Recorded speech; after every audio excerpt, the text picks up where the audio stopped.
tonight on BBC One. At 7 o'clock, Tomorrow's World includes a look at the dangers of driving. Barry, I've commandeered a vehicle. The old trick, eh? Eat the telly before I get a chance to nick you. It's a toaster. Dalek, You have been defeated. Surrender. You have failed. Insufficient data. Nazi ain't got no humanity. They're the foot soldiers of a Jew-hating, mass-murdering maniac, and they need to be destroyed. That's why any and every sumbitch we find wearing a Nazi uniform, they're gonna die.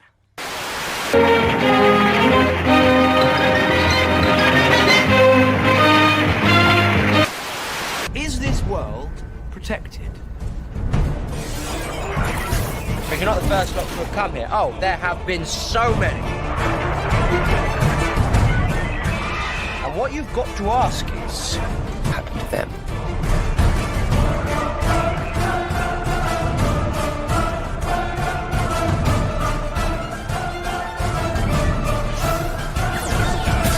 Hello. I'm the Doctor.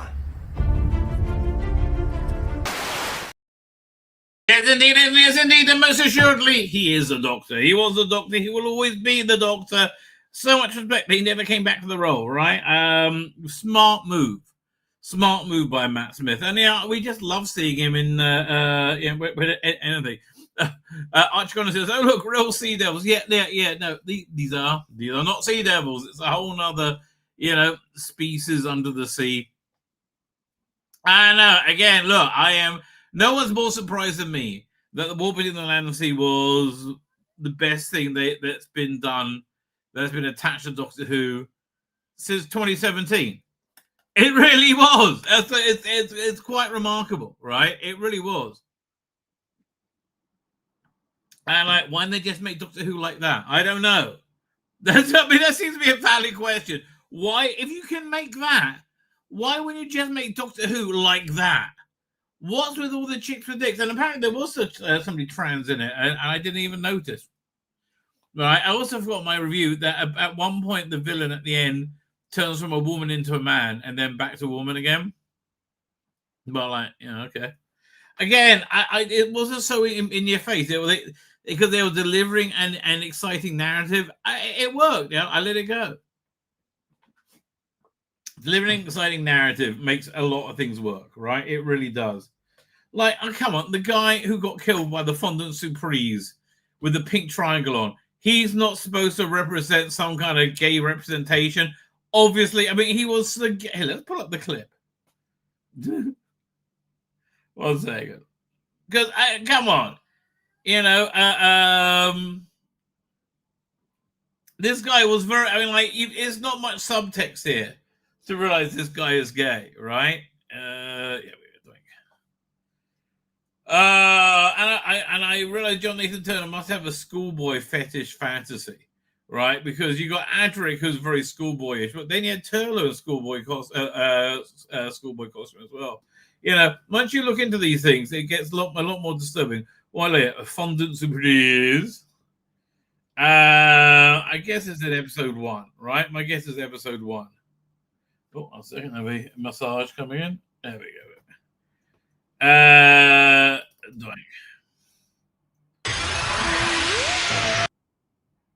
This is a special edition. So, especially, I love this, what they do with the special edition here. Right? They have a whole cityscape. It pans down to the studio footage. I would love to do something like that with Snake Dance, right? To the market scene. That would really make it awesome. Anyway, looking for fondant surprise. Actually, I have to tell you, one of the saddest things about season 25 coming to Blu-ray was I realized that how much of it isn't very good. I always loved this story. Until I saw it recently. It's episode 2. We'll try that again then. Hang on. Doink. And I like the Candyman as well, right? I think the Candyman was kind of cool. Oh, come on. We must be there, nearly there now. Okay, it's not episode 3, is it? I think it's episode 1. I just missed it by this extra scene where he's talking down the guards. That's my favorite scenes in Doctor Who, right? Okay, I'm going to go back to episode 1. I'm sure it was in episode 1. Right, and if it's not in episode 1, I would look at episode 3. So there's P. Okay, no look at the fondant surprise as yet. Oh, there you go. Here's Mr. Fondant Surprise. I just had a look. Okay, is that not the gayest man ever to be on film?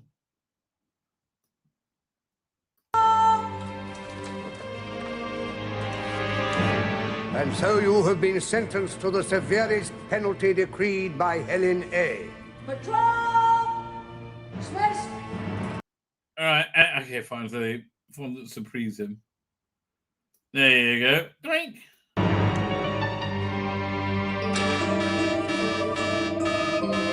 Yeah, this whole thing is, I mean, it's very Doctor Who, isn't it? You need to divert the flow.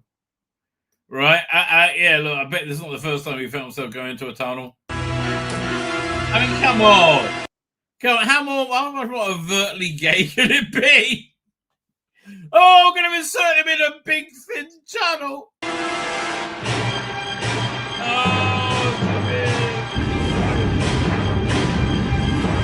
Oh no, it's going to erupt. It's matron. You sort of need the soundtrack of John Nathan Turner masturbating, like right over this as well to really add the whole thing. Right? Yeah, it kind of works, doesn't it? Yeah, very good. It's gonna erupt.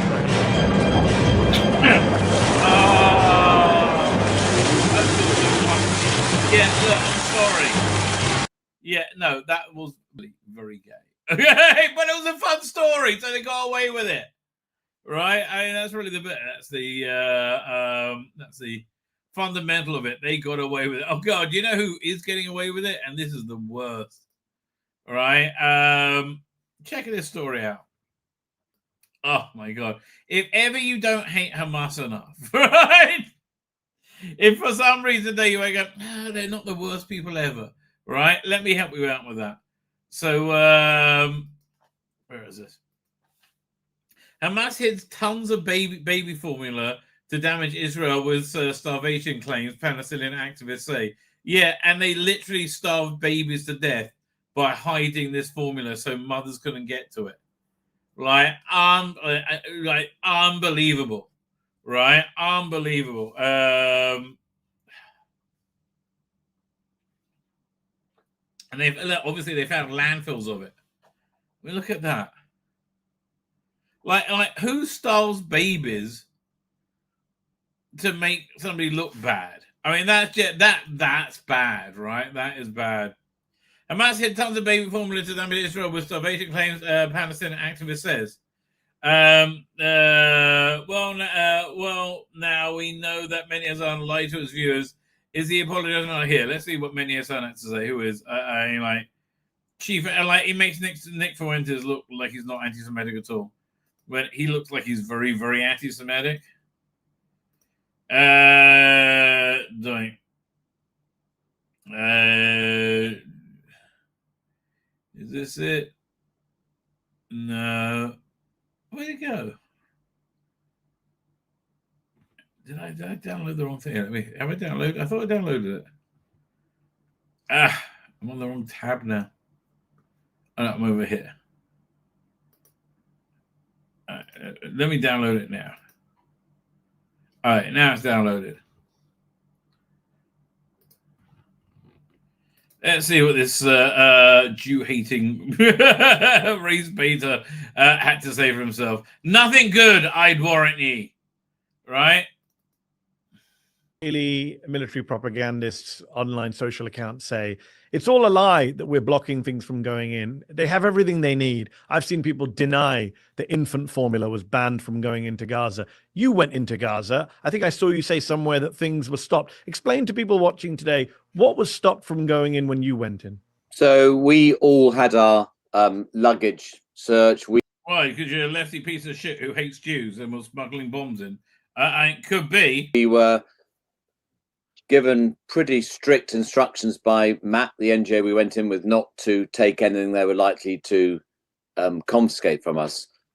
Colleagues of mine took in some baby formula about a week after I had gone in, because we'd sent messages out saying we need baby formula. We've got babies. Oh yeah, apparently Hamas were hoarding it to make the Israelis look bad. Literally dying. There were 4 newborns died the week before I got there because there was no formula feed.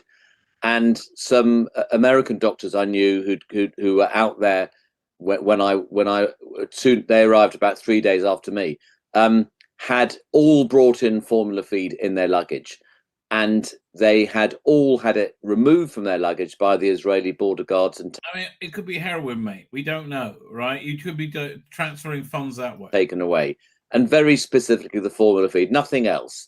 That's all they took out of their luggage. And every single container of formula feed was taken away. And what? And again, who hid all the formula from the right people? That'd be Hamas. Away. And have you ever witnessed or experienced anything like that in your career of going around the world and trying to save people? No, and that's why I say each time I go back to Gaza, it's indescribably worse. And there you better blame those Jews, right? Better blame those things that one could not imagine happening at the moment in Gaza, and that's why you can't be prepared for it. And we had babies. I mean, little baby Zainab, I will remember very well, a 7-month-old little girl who looked a newborn. She was being fed with 10% dextrose when all of these things. Oh no, babies are dying. Blame the Jews, right? Yeah, no. The reason babies were dying is because Hamas was starving them. Right, that's the reason babies were dying, it dumb fucks, right? Oh, is there a Supergirl trailer out? I saw there's a countdown to it. Let's see if it's out yet.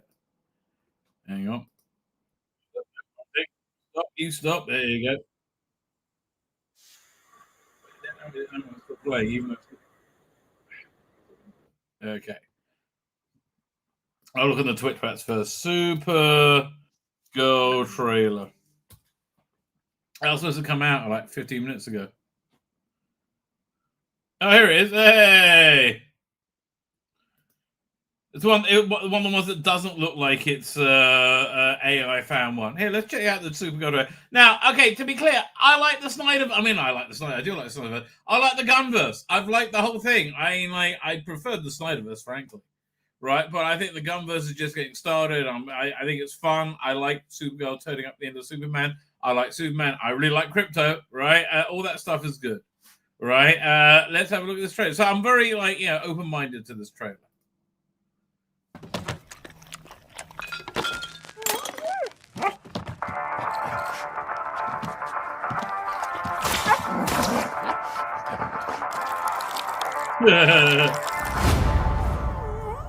You managed to get most of it on the paper this time.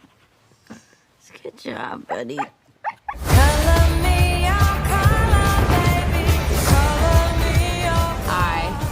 So I hear a lot complaining online that she's not heroic enough. It's truth, justice, whatever, right? She's an average teenager, right? I think this is really interesting. I do think this is funny. Like, what would an average surly teenager be like with superpowers? Oh, that's this movie, right? That again, this is my daughter, right? I'm seeing my daughter as Supergirl. And like, I'm sorry, I'm not like so into the DC lore, right? I just look at what's in front of me, and this looks like a fun movie that I want to go and see, right? You got Crypto in it, then he's peeing on Superman, all right? And it's like, again, she's a hot mess, all right? This is my daughter, right? This is my daughter with superpowers. I'm interested to see it. Cars are out. Hereby declare that 23 will be the best year yet.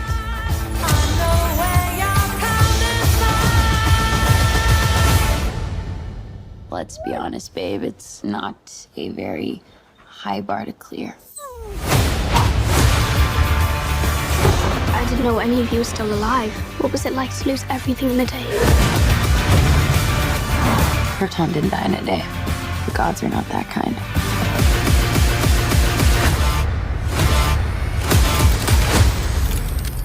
Okay. So it's got a very Guardians of the Galaxy feel to it, right? And again, it looks fun to me. Hey, this does not look like this is gonna end well. For you guys.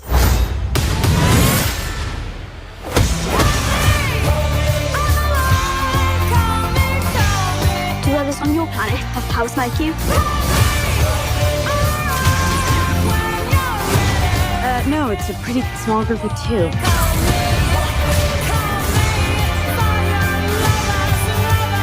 What's Superman like? He sees the good in everyone. And I see the truth.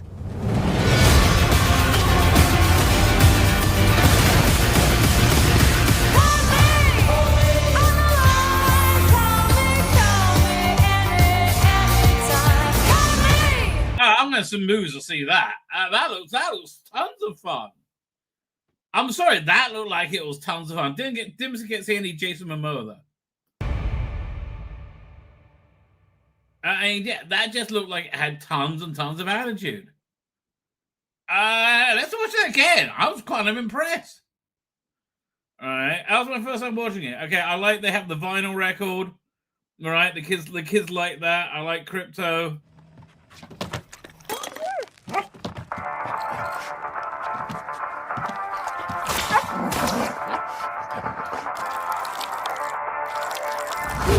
Okay, that's a great way to start. I'm sorry. You managed to get most of it on the paper this time. Good job, buddy. Yeah, okay. This is great. I'm sorry. Why are people? I know people are already stomping mad, but I think this is great.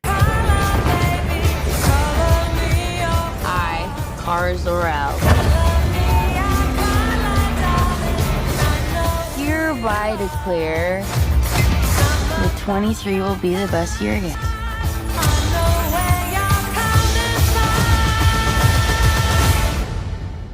Let's be honest, babe, it's not a very high bar to clear.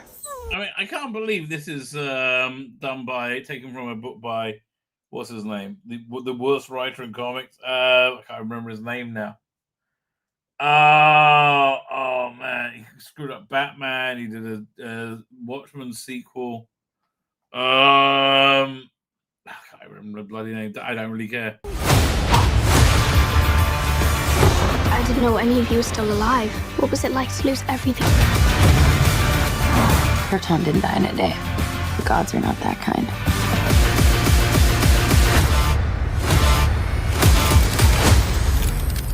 Okay, this does not look like this is gonna end well. For you guys. Oh, that's got me. Do you reckon that's Lobo? That was like, could be Jason Momoa.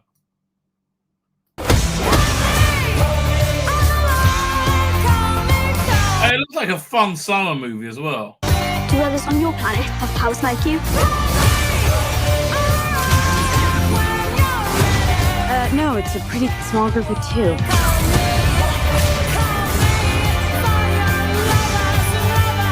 What's Superman like? Oh, that must have been Jason Momoa.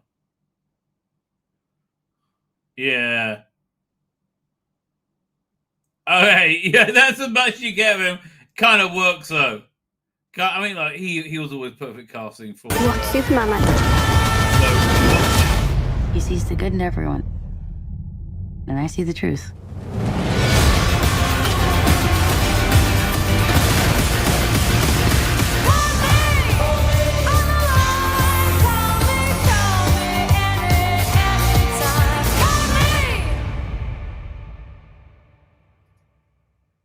Yeah, that's a winner for me. That is a winner. There's only one thing I've seen that's any better. That speaks more of the current season, right? This is basically where I am. If you want to know where I am in the Venn diagram of life, I hope this is the right video. Yes, it is. Yes.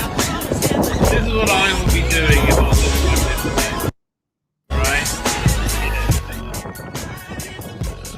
Is this AI? Because it's awesome. I mean, it seems like it can easily be real life, right?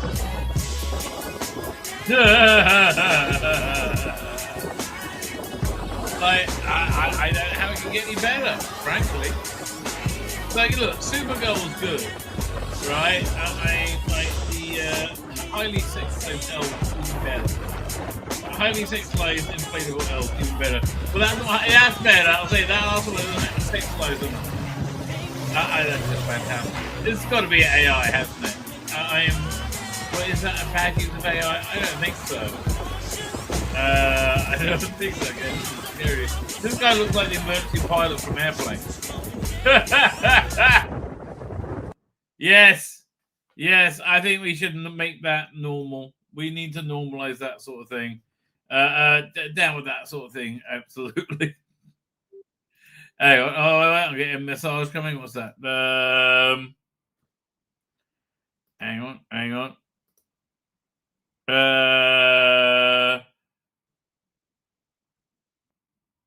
Okay, somebody just getting in touch. Say they put Medusa in detention in school. Well, good for them. Bad for you. They let you up. Well, good for you, right? Good for you. Where should we get to? Should we do the chat first or talk to who? Let's do the chat first. 1 second. We got video file.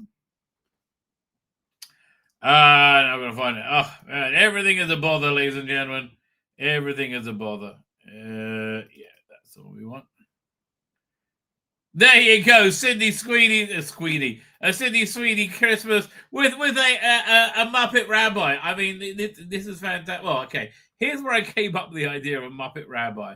I tried it on AI. I took a picture of me and my wife, right? And I said, "Oh, look what AI can do." I made a Muppet version of us. She was mad at me. I'm going to show you the picture, right? She was mad at me. I don't know why she was mad at me. She said it didn't look like her. I'm like, it's a Muppet. It's like, what?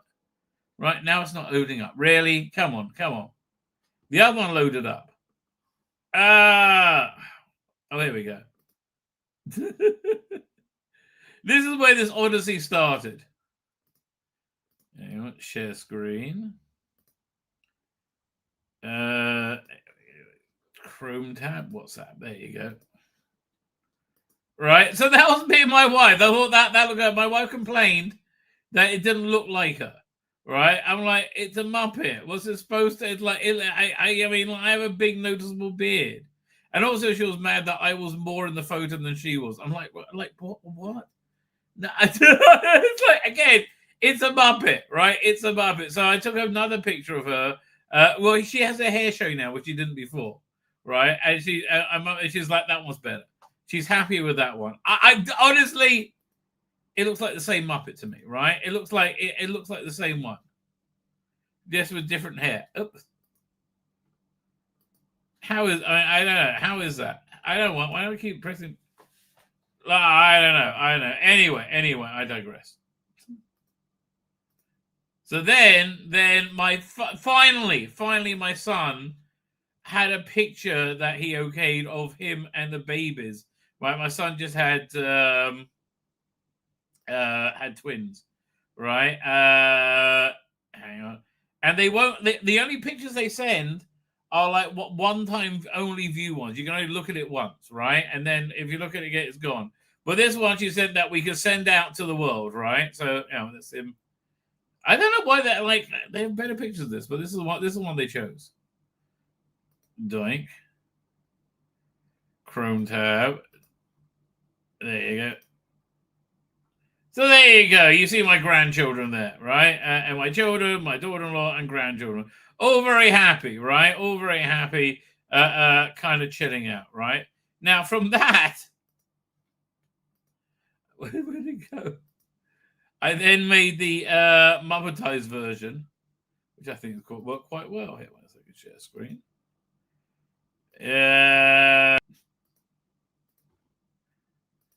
So this I learned, Muppetized versions are always good, right? I do like the Muppetized version, right? Then my son made a sticker of it, right? I think they're cute, right? I like my wife was not happy.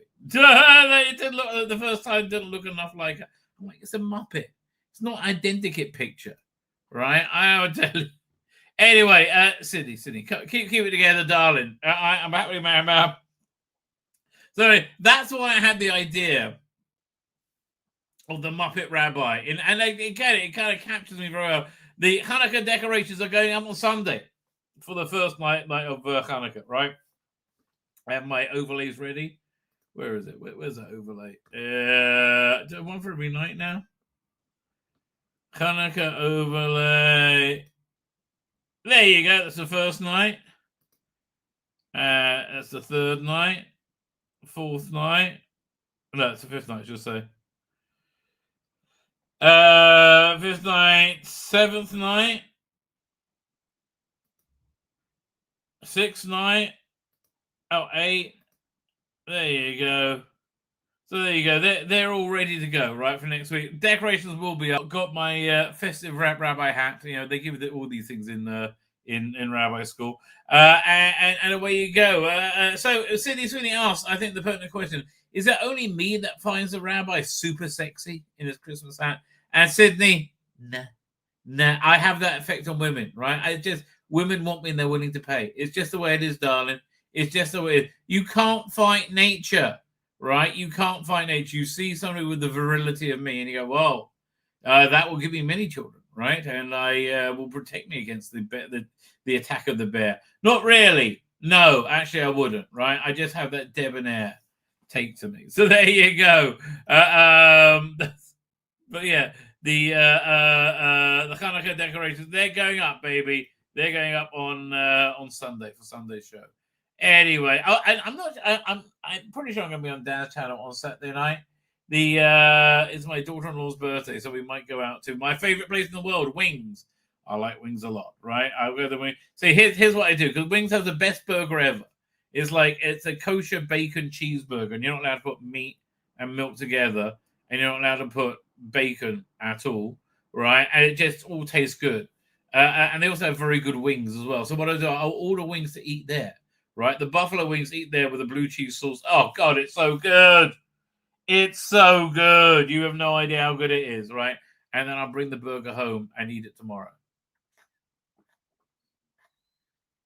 Heat that puppy up in the air fryer, right? And away you go, baby. Away you go. Speaking of which, Sydney, you're allowed to give you a wonderful performance now. Oh, yes. You just make me feel so festive, Sydney. You do. I love the way that I'm checking around and nodding my head. Yep, that's all right. Yeah,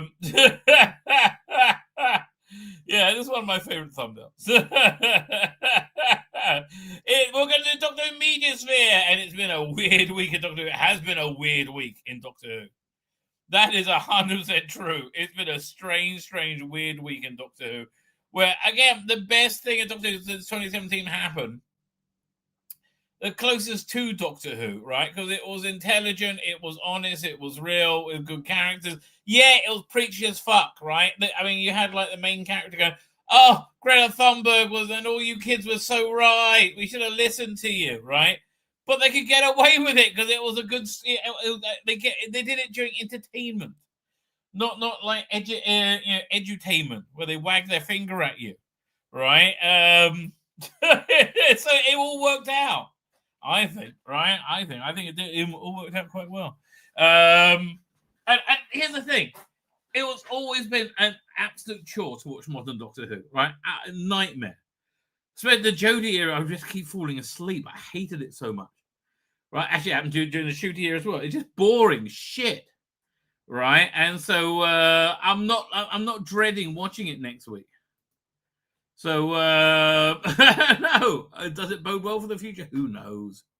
Who knows what tomorrow will bring? I do not know. Right, I do not know. I'm up to. I was in the chat. Okay, fine. Sydney, you distracted me. Well, yeah, many people say that to you. Where am I up to? Fine. OG's here, and he says, remember that he has a stop motion Premieres on December 31st. It gives you a link. Go over there, give it a like, give it a share, subscribe to his channel.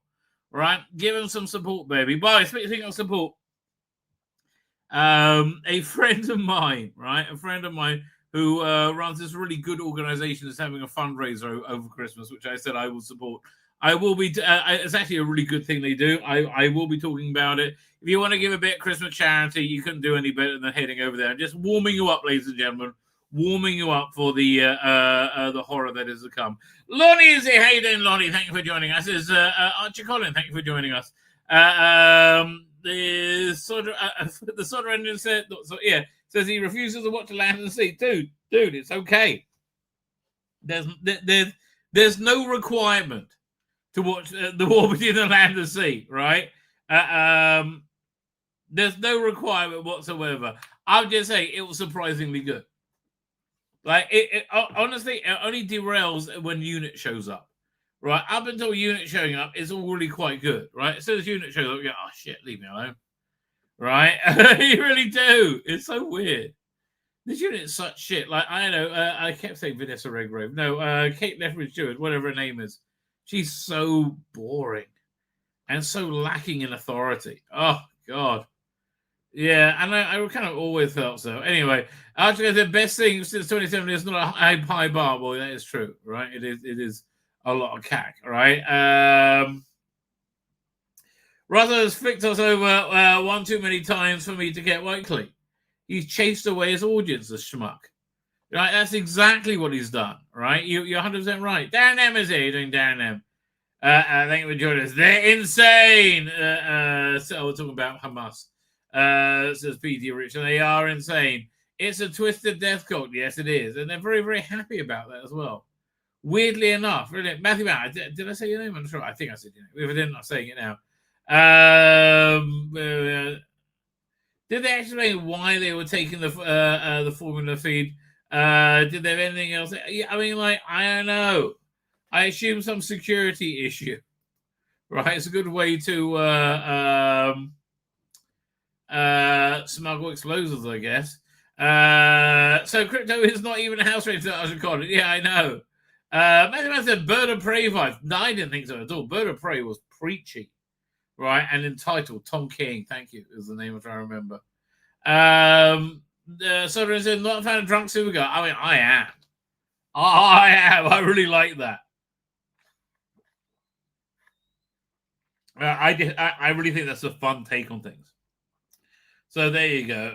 Also, I was scrolling tells you Tom King. Yeah, I know. He who shall not be named. I don't want to bring back. I don't know why they're bringing back laziness. I don't understand the whole Saudi bid wanting to bring back the Snyderverse. I mean, it's like why? I mean, like it's really done, right? Muppet Rabbi needs to know. Bert knows. You're probably right. Yes, I do. Right. No, my book. It takes minimally 2 to 3 weeks, right, for books to any package to arrive at here, right? I saw my kids. That's sweet. Says Digby Strawberry. Thank you very much. Did anyone else say hello to? Am I just wandering through the chat aimlessly without saying hello to anyone? Why the Muppet Rabbi bouncing up and down in his chair? Well, yeah, he's he has a lot of tension, and he needs to release that tension, baby. Right? Why is he? Yes, I think it's kind of clear. Although I'm much more of a boob man than an arse man myself. Rabbi, I think the other will be I said, no, Dan liked it too. Dan liked it too. It's really it really was. I don't tell you. No one's holding a gun to your head to watch it, but it really wasn't bad. It was like in terms of like just watching regular TV. It was a fine television experience.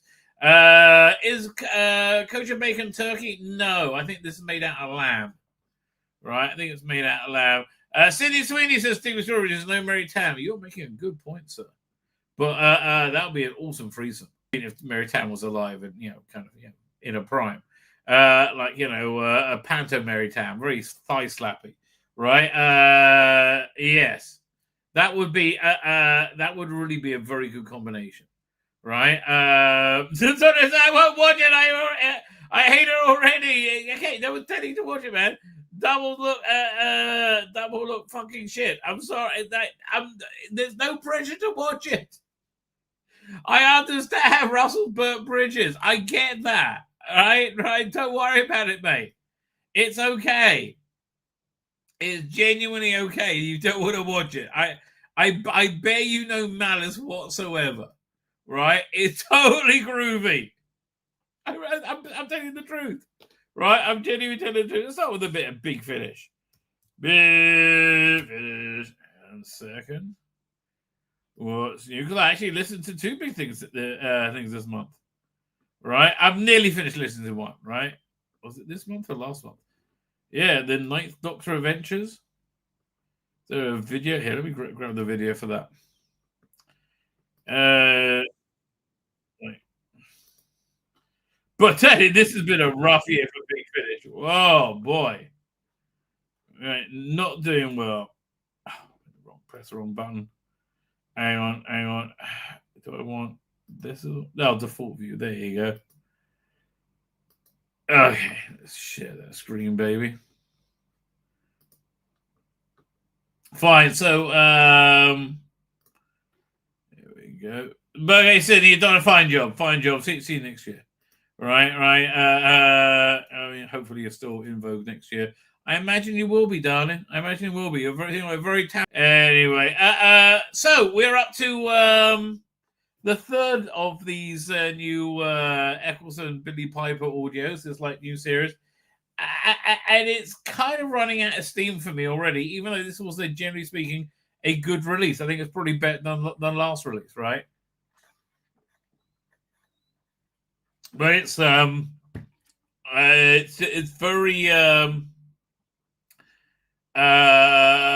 it's very much in the same mode as the first two, right? The first two, it's set on the power state with weird things are going on, right? And this is no different. And it just feels like, again, while it's well written, right, it just feels like it's treading the same ground again. Right? Again, can they go into space yet? Right? So I was can you think maybe Doctor Who could get off the power state for a little bit? They could have had a whole rounded season. And sadly it's just not, right? It's just not. Here, let's look at the trailer before we get into the review.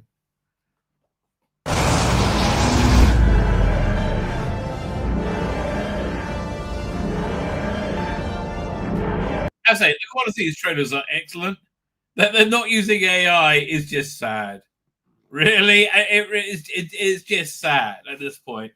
They could so just do this quicker and easier in AI without blinking. I don't know why they. I do know why they're for ideological reasons.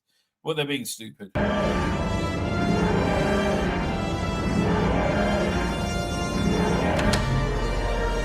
you want to come with us?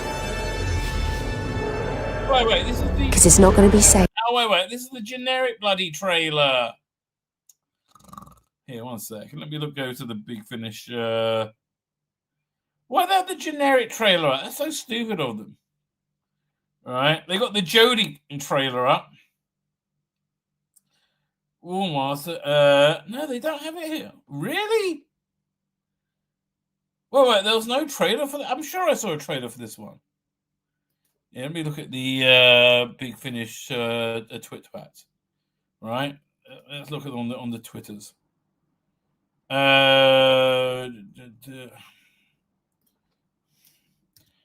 Big Finish. There you go. Doing. How do they not have a trailer out? Yeah, media. We'll do it that way. War Doctor, no. Really? There's no trailer for this one out? Why wouldn't there be a trailer for every Christopher Eccleston release? It's Christopher Eccleston, Billy Piper. Why would you not have a trailer of that out, ready to go now? That just seems like a stupid idea. Oh, here it is. I actually found it. Okay, then I had to go in searching for it, bloody imbeciles.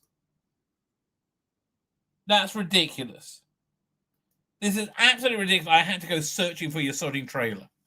Right? No, it should have been on your sodding website. It should have been at the top of your social media. Oh, it really is just annoying, right? I'm trying to help you. Right? I'm trying to help you. And you're like, no. We want to fuck up. Okay, then. Oh, I don't want to tell you, ladies and gentlemen. Yeah, I found the trailer for you.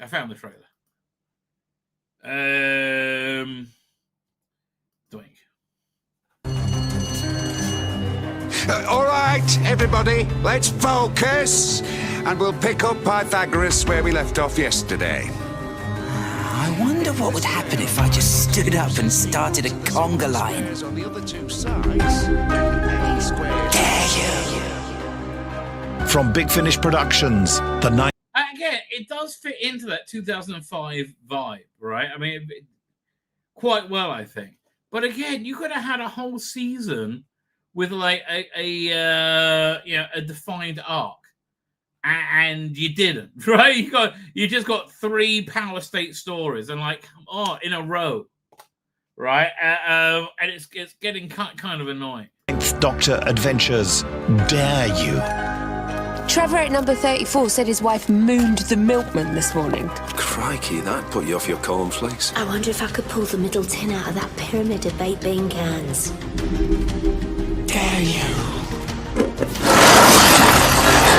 Camille Kadori in all these stories has been probably a highlight, weirdly, right? Camille Kadori makes everything good. These random acts of impulse, they're all silly, daft. None of them are dangerous. Yet. Pricking of my thumbs. Eh? Something childish. This way comes. Who's tired? Want to play? The call of the void. The what? That's what it's called. That compulsion, that feeling. Trust me. You don't want to be around when a Time Lord loses control. Oh, it's just a game. We don't play games. Honestly, I have to say, Billy Piper and Chris Eccles, they do they slip seamlessly back into their roles. It's lovely hearing them together. You don't want to be around when a Time Lord loses control. Oh, it's just a game. We don't play games with the Doctor. Sticks and stones may break your bones, but the Doctor's words might flaming well kill us. No!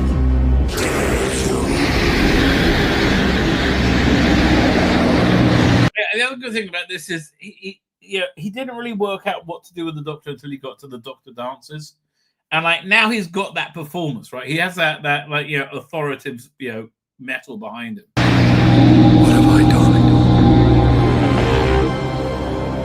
Big Finish, for the love of stories. That's just the worst tagline ever, Nick. Right? It hurts us, right? It does you a bad job. So anyway, so the idea of this one is again on the Power State. For some reason, can't leave Power State. Everybody hears a devilish voice in there saying, "Dare you to do this terrible thing!" Right? And there's some alien sprite monster. I am bloody that goblin-looking thing that's doing it, and who's like a mischievous alien or goblin or something. And then when it gets into the Doctor's head, it gets much more dangerous. But there's good bits of writing where Rose really lets go, unleashes on her mother at one point, and everything she's kept in the deepest, darkest psyche comes pouring out, right, about her mother. And there's a lot of good character stuff like that, right? So again, it's not a bad story, but it's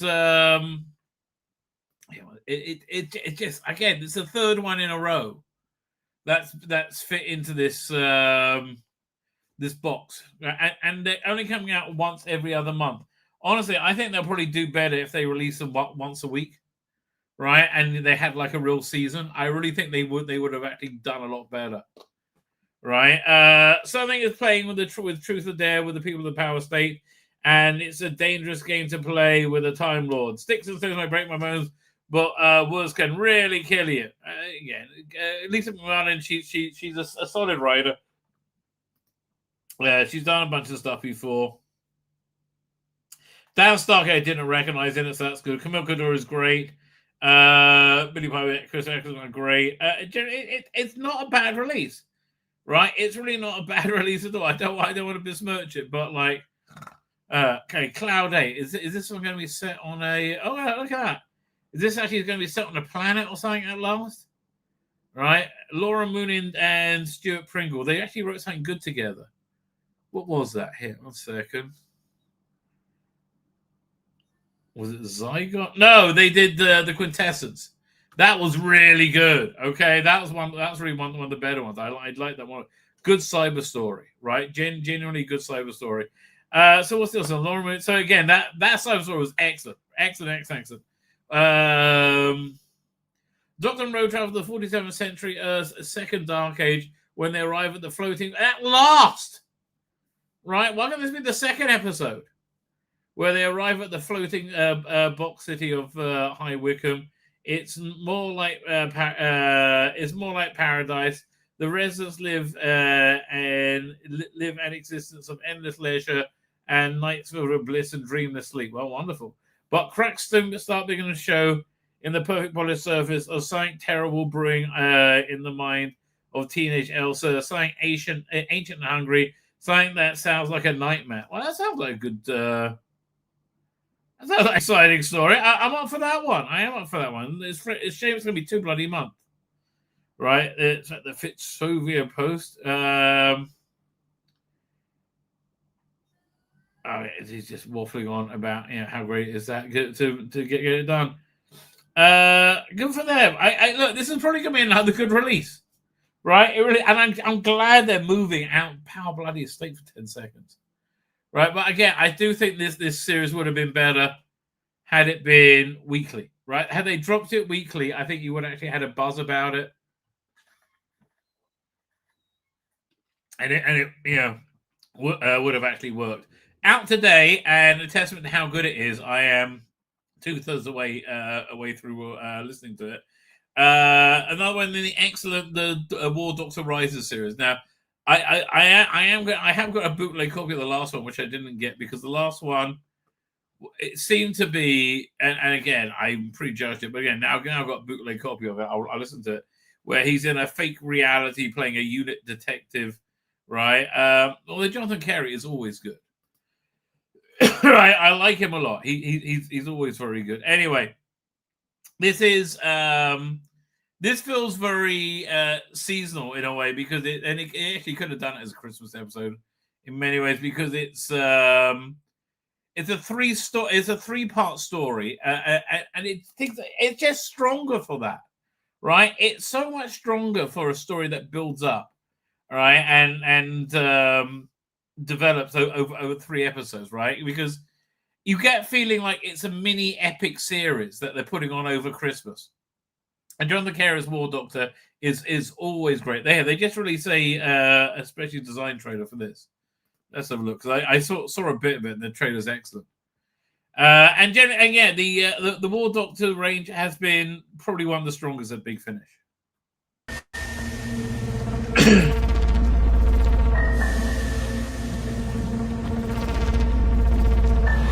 Oh, and I couldn't care less it has Jodie elements in them. I honestly, I found the Jodie elements on the Cybermen and Big Finish in the Jodie era pretty darn good, right? And for me, it doesn't mean I have to think the Jodie era is real.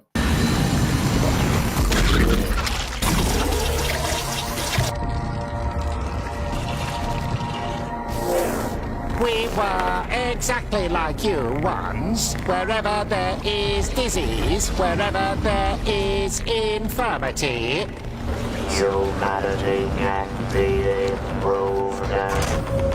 You shall be like us too. And this is a very, very, very, very Cyberman cyber story. Like, this is probably one of the most cyberish cyber stories ever. We are inevitable. We remove the weaknesses that hold you back. We will survive. We will conquer. On Earth, on Mundas, on Telos, out in the depths of space. You cannot turn us back. Logic over emotion. if only they would use AI, these would be great. Over weakness. Metal over flesh. You will be upgraded. You will welcome the evolution of your species.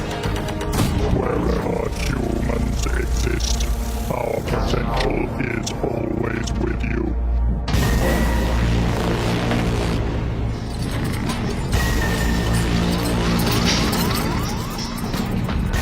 You will be like us.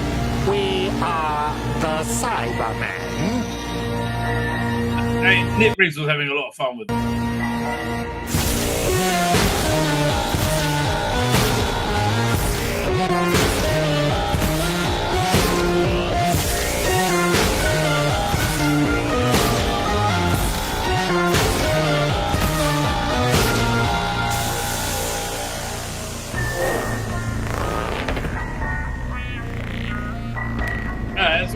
That's a pretty darn good trailer.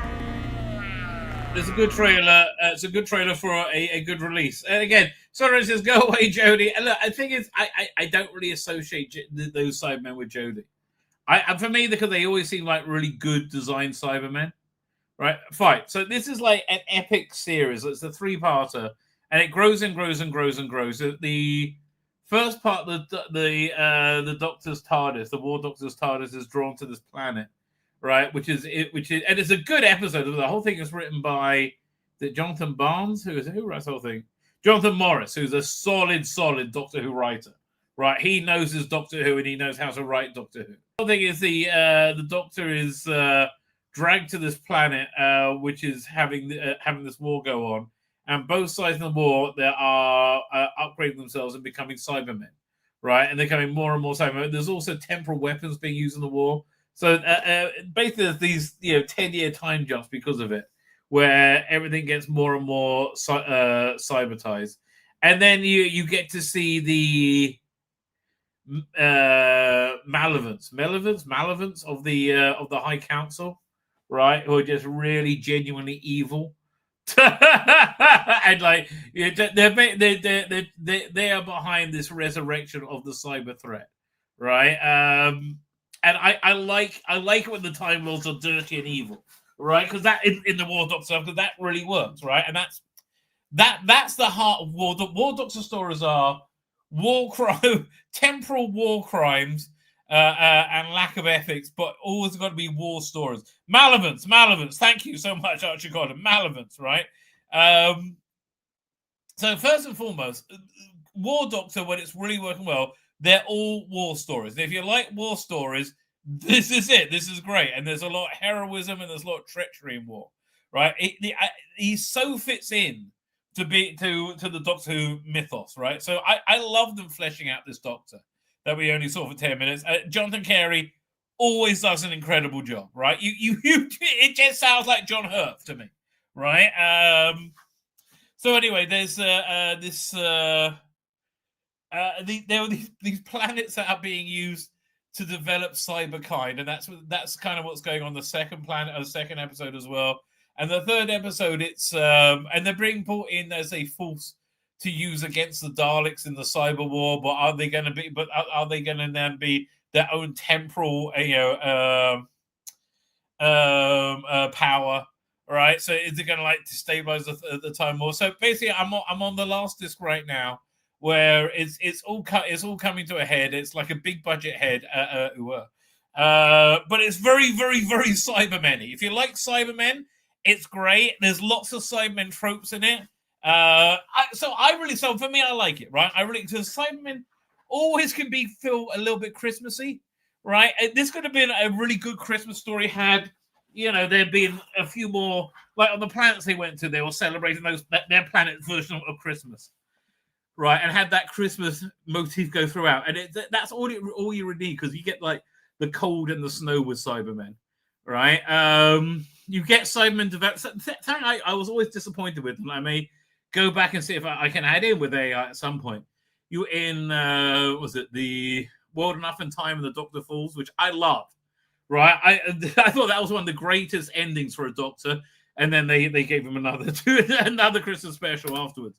right? Where it's an army of Cybermen and they rose up and they developed naturally. Well, the Master developed them. You went from a Mondasian Cyberman, right? Mondasian Cyberman, straight away to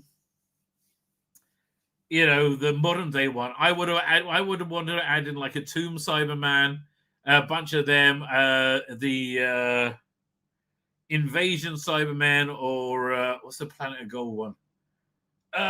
Volga.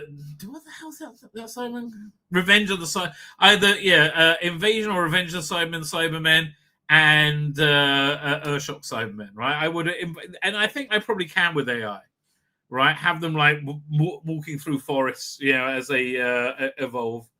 And so that this is what that has. It starts off with the 10th planet Cybermen. And they do evolve over time into all different cyber breeds, right? Until at the end, there's this massive cyber force, which the War Doctor and has to go in and defeat. A great war story, right? And Daleks don't appear in it, but they're mentioned, quite a few times. So again, this is probably one of the better releases, in this range, right? And the range is actually pretty good. Let's have a look at it, because this is the last one I think for a while.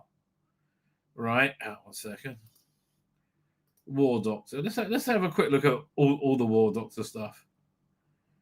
Sort by. We'll do oldest first because they're normally the older ones are normally the best. Yeah, I mean, look, for £20, this is the one you should get. Right, the first John Hurt one. Only the Monstrous. That's really good. These are all actually really good. Then you got introduced Jacqueline Pierce as like her Time Lord handler. Next one has Ages of Chaos. So none of them are as good as the first one. And then Counters of War that has Leela in it. And then John Hurt is Brown Bread. And then the characters brilliantly resurrected by Jonathan Carey. Yeah, fantastic. I think $20 a box set for these things are actually pretty good. So Forged in Fire. It starts off the minute after his regeneration. The Warbringer is also a very good one. It introduces a character that goes a bit sideways later, but it's fine. And the third one is like three disparate stories, and the fourth one is essentially Apocalypse Now. He who fights with monsters. A really good story, right? 5 and 6 you can totally miss. It goes back to the stunning and brave female character from the second box set. Who cares? Then you got this Morbius one, which is really good, right? Again, 3-part epic. The Unknown Soldiers was far weaker than it should have been, right? All the elements were there for it to be great. I didn't listen to Fallen Heroes. I will check out. But this one, yes, this is definitely one amongst one of the better ones in the releases. I think totally. If you want to go Christmas film yourself, this is the one to go for, right? I would indeed recommend. Any other news? Let's see what they got to say for themselves. Alex became master of his craft. Battleman McQueen has been bringing Menace Man to Big Finish. Basically, they're all interviewing him. God, I'm not interested in the 8th Doctor. Oh wait, they got here. They have a Christmas sale. Let's see what's on their Christmas sale. Oh, it's 40% off the first Doctor. Yeah, let's check out their Christmas sale. No. Mummy, hell's about. Even at £12, $12, I don't want that. No. Box of Lights not bad, but not at $40, please. No. Paternoster Gang, I was never really that into. I would do this one. It's like The Invisible Man meets Sherlock Holmes. $266 is probably worth it. No, stay away from anything with Audacity, and she's awful. Chimes of Midnight, $266, pure class, right? Pure class. In fact, I got something. I always regretted that I didn't. Hey, where is that? I printed it out earlier to read on Sabbath. I always regretted.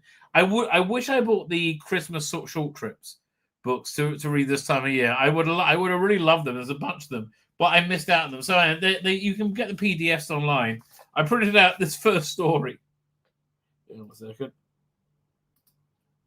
I've been at this first story. Unit Christmas parties by Nick Wallace, right? I'll print out another couple before Sabbath, right? But I am looking forward to them. Santa's Claw, yeah, no. Old Tannenbaum's not bad. Again, it's $2. Why not? All these like $2 ones, why not? I would say they're all pretty good. Where we at? To Heart's Desire, Damaged Goods for $10. That's one of the best Christmas specials, right? That is such a great segue between what's it called again? Not Dragonfire, Survival and Rose, right? It thematically fits there. It's written by Rusty Davis, right? From the version New Adventures book. It's really good, right? It's really, really good. $10 is really cheap. Ravenous 2, no, not really. I mean, they got a few Christmas things, but not really. Flip Flop isn't real. It's $2.66, but it's not really Christmassy, right? Companion Chronicles, Find and Replace. Again, very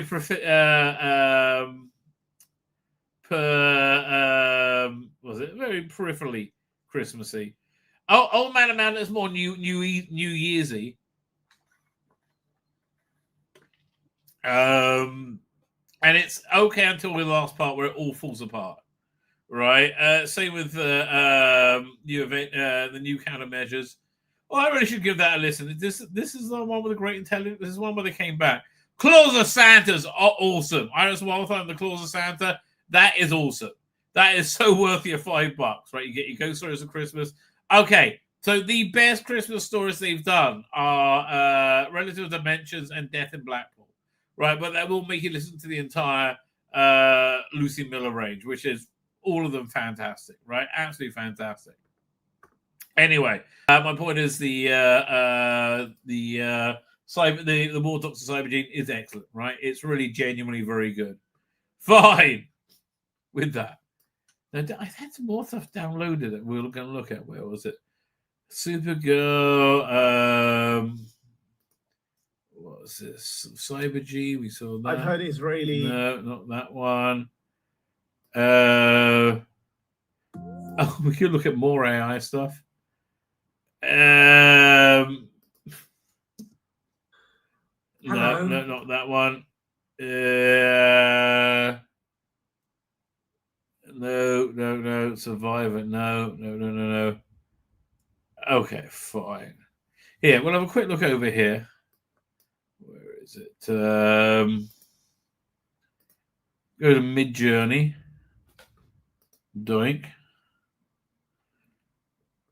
This is what I always love. So this was in one of the Doctor Who books when they were doing the Hungry Earth and bring the Silurians back. This was the original design with the third eye, right? Which I think would have been far stronger than what they used, right? The Madame Vastra. So Mid-Journey Doctor Who, I mean, like, that looks so good. Why couldn't we have had that?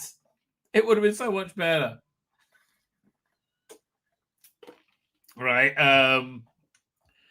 I just love the stuff Mid-Journey does. I really do. He's got anything else here? Lots of Frobisher, right? Oh, hell, Frobisher. Oh, hell, big talk about. This one is a little bit bigger than I think what Frobisher should be, but it's kind of like. See, that was a bit too small. That was a bit too, but it looks too much like a penguin, right? This one looks just right to me, right? This one looks there. That's a perfect Frobisher. Although this one, again, because it's a little bit more cartoony and animated. But again, it was the Maltese penguin, I believe. Right? Good stuff. There's been a lot of, like, reskinning, what's it called again? Warriors of the Deep. Like if AI can turn this into that, right? Oh my god, it's so much better, right? It's so much better. And let's face it, the Mercur's a bit embarrassing, isn't it? Right, the Mercur's just a bit embarrassing. Yeah, it seems to be the way to go. Oh, here, there's I'm enjoying playing all day here. Let's have a look and see how he did. And again, I just think fans should be playing around with this stuff and and having fun, right? I mean, that's really what it's for. Here we go, doing a bit of Yeti.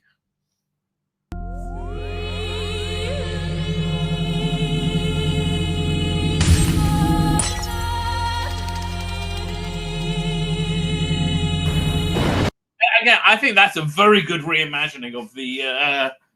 It's a great reimagining, but also very, very reverent and accurate. Right?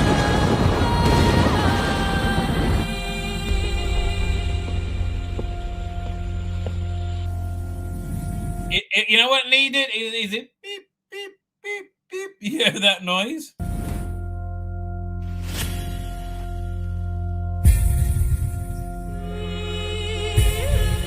I would have had it wake up with a bit of a shake, like sort of thing first, right? Before it starts moving. Well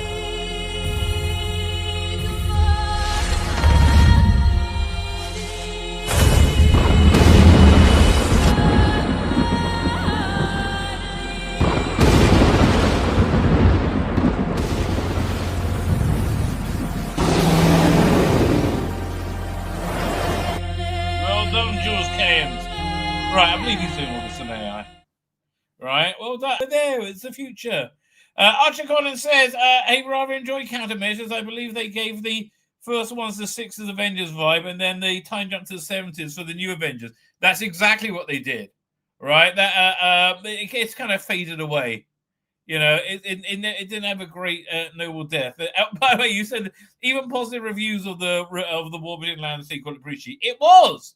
There's no way of denying that wasn't preachy. It was totally, totally preachy, right? There's no way of saying it wasn't preachy. I would just say it was preachy, but it was done on the back of it wasn't out of place for the drama, and it actually had a compelling drama surrounding it, right? Which to me made it much more workable, right? To me, it made it like, it just wasn't a chore, right? It just wasn't a chore. Right, well, Doctor Who, generally speaking, has been a chore for a great many years. Dr. Alex is here. How you doing, Dr. Alex? Thank you for joining us. Where are we up to? Fine. Jim and Rig Ray tackle spec. We can do that. It's kind of boring. Supergirl, we've done. Okay, let's start over here. Fine. The 10 biggest mistakes of the Doctor Who Disney era. How are you going to keep it to 10? I mean, really? How are you going to keep it to 10? This has been out for 10 days. We haven't gone over it. How? Casting a Doctor who could not fully commit or act. Right? That was a problem. He couldn't act. He wasn't a very good actor. He was what's called a weak actor. He was a poor actor. Like, he never had a good voice for acting. Like, his Doctor wasn't authoritative in any way, right? He just wasn't. It really genuinely sucked as a Doctor. Again, if you cast your Doctor to be a gay fuck bunny, he's not going to be very, very, very doctorish now, is he? Casting a Doctor who couldn't fully commit, please. As I understand it, he's contractually prohibited from playing the Doctor ever again. Judith's early exit. Judy Garner is electric as an actor. What's that mean? You mean he's unplugged? And none of this criticism applies to him personally, but half truth remains. If your brand new Doctor cannot appear in every episode of an only 8-episode season, well, this is a fair point, then you need to delay the shoot or cast somebody else. 100%. And as we see from the War Between the Land and Sea, the biggest problem with this era of Doctor Who was Doctor Who. Once you get Doctor Who out of it and shooting out with pouncing his way across the screen, you actually get something that's much, much better. Delay or cast somebody else. The danger of gunning for an up-and-coming star, 31 with a prior film commitment to one of the biggest shows on Netflix. Yeah, but he was still shit as a Doctor. I mean, that's really one of the bottom line, that he was shit as a Doctor, right? I don't think there's any way of sugarcoating that, right? It's not that he couldn't commit to it. In fact, he committed way too much. The times when he wasn't in Doctor Who made it all much better. It really did. And again, when he wasn't in it, it was better, right? It was genuinely better. One second. There you go. Go there. Doink. Okay. I think we're good to go. Now let's look. All these are just one man's opinions, ladies and gentlemen. Just one man's opinion. Maybe it's time to put together the Gestalt, our heads and make a Gestalt being. I'm afraid. I am marrying up, but only slightly. I am marrying into royalty. However, it is Birmingham's King of Geeks. Dan Hadley, how you doing? Hello, mate. You okay? Praise the good Lord. Holy, holy, holy is he. Welcome. Yes, welcome to the festive season. I'm feeling very Christmassy, mate. I've got the old tree. You got your decorations up already. Look at you. I'm getting there. Yeah, I'm sort of halfway up. Why? Did you see my thumbnail today? I did. I think adding in the Muppet Rabbi is pure class, baby. Myself. Yeah, Muppet Rabbi versus Jodie Bear is. I love that he's like clearly masturbating. I didn't see the moving one earlier. Oh my god! Yes, I'm glad you're happy there.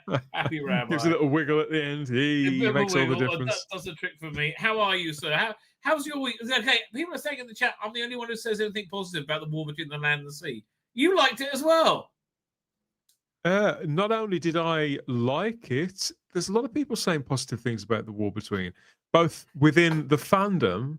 I mean, they are doing so in a state of bewilderment. Yes, well, me too. Why wasn't Doctor Who like that? People are sort of rubbing their eyes and sort of shaking their heads and go, what? It was good with a small G. It was good. And yeah, honestly, it probably deserves. Was it got the BBC's best launch of the year? Yeah, it probably is the best new drama they have come out this year. Yeah, I mean, it says a lot about their general output, and it certainly seems that way. These are credible, non-partisan sources that are saying this. People who are all over this stuff all the time. Not Doctor Who fans of television who this is their bread and butter. That kind of thing. And if that's what they say, then we've got no reason not to take it seriously. And I'm even finding 2 or 3 normies have asked me about this show, one of whom had no idea it was connected to Doctor Who at all. Yeah, well, they kept that quiet on purpose, didn't they? I think they're really hoping it gets great streaming numbers over Christmas. It doesn't. I think that's a possibility. I think it could pick up over Christmas because of the 3 people who've spoken to me about it, who are general members of the public, 2 of them dipped to watch the I'm a Celebrity final, and they say they'll watch the second one afterwards. I mean, they probably have done by now because when was that? That was Tuesday. So yeah, there was one yesterday, but she's an older lady, so she's kind of. But it was a compelling narrative. I mean, that you could, for once, you saw where the money was spent. Right, there is a Doctor Who. Oh, it looks so good. No, I thought the Jodie era looked better, and I thought that was garbage. I mean, in this content, but I think the Jodie era looked better than the Shooty era, frankly. But this looked like money. Very little. I never read, and I certainly don't watch any other reviews before I put out my opinions because I don't want them to ever become polluted. So I had no idea. Not only did I have no idea what you thought, or Chris Bowles, or any of my other mates who make content, but I had no idea what Charlotte on Type 40 thought, or Simon, or no idea. Nobody. I hadn't spoken to anybody, so you get my honest opinions each and every time. There's no party lines with me or with you. I mean, I think that at the end of the day, I think people forget, particularly within the fandom, people forget that all this is meant to be is entertainment. It's meant to be right. Again, somebody in the chat was telling me, "I'm not going to watch it." I'm like, dude, you don't have to. No, it's totally cool. It's your life. It's your viewing time. But I understand people say I've been burnt too much from Rusty Davis. I completely get that. right? Doesn't surprise me at all. Well, Yeah, I said one of the first things that I noticed and was how the characters seemed like, because as I said, I think I said this on whenever I did my thing. Traditionally, over the last 30 years, no one, with the exception perhaps of Paul Abbott, nobody could build characters better than Russell T Davies. He had that ear for the general member of the public, and it's not like, since Stephen Moffat was a little bit guilty of this. Stephen Moffat, sometimes it felt like everybody in the story was an avatar of Stephen Moffat. Russell T Davies' work never, especially the romantic stuff he did. Russell's work never felt like that. It felt like everybody was in their own head. Everybody actually existed, and that's kind of deserted him over the last 4 or 5 years. I think he reached a pinnacle with the Very British Scandal, and after that, I think it's been downhill ever since, really. But here we get those really rounded, relatable characters from all different kinds of walks of life. There was even a non-binary character in it who I seemed didn't even notice nice, likable. She wasn't like in your face. It's because it was the reason why. The reason why you didn't notice is because it was the least interesting thing about her. Right. Whereas when you had Yasmin Finney in Doctor Who, that it was all about that. Yeah. Right. It was and again, I didn't even notice. And she was a likable character. And I forgot when I did my review of it that you have the woman Silurian, the Sea Devil, whatever it is, turn into a bloke for a few minutes when she gets mad, and it turns back into a woman. Yeah. Right, because they have these fish that are like does that or something along those lines. When they're attacked or something like that, isn't it? They kind of shift. Right. Specifically, amphibians that do that. So again, but that didn't bother me. The very heavy-handed. It's inconsequential. Sorry. It was inconsequential. It's not part of. Right. And also the very heavy-handed speeches by. Where it wasn't this big speech at the end of episode 1 where he says, "Oh, humanity we're stupid. We do all these." It was the speech in episode 2 where he said to his daughter, "Oh, I wish we listened to you. Yeah, you're all so smart." And I'm like, "No, you're not. You're idiot children, right?" But I didn't find I was being like slapped in the face with it where I did with everything in Doctor Who. Right?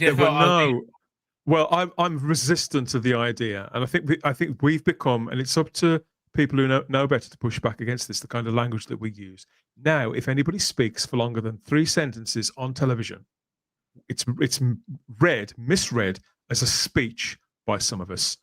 That's not the case. There weren't speeches in this. There were conversations. Sometimes characters spoke for longer than others, but there was no great big grandstanding. There was no great big speeches. There was people's impassioned beliefs or people feeling exposed. But there were conversations; they weren't speeches, and this is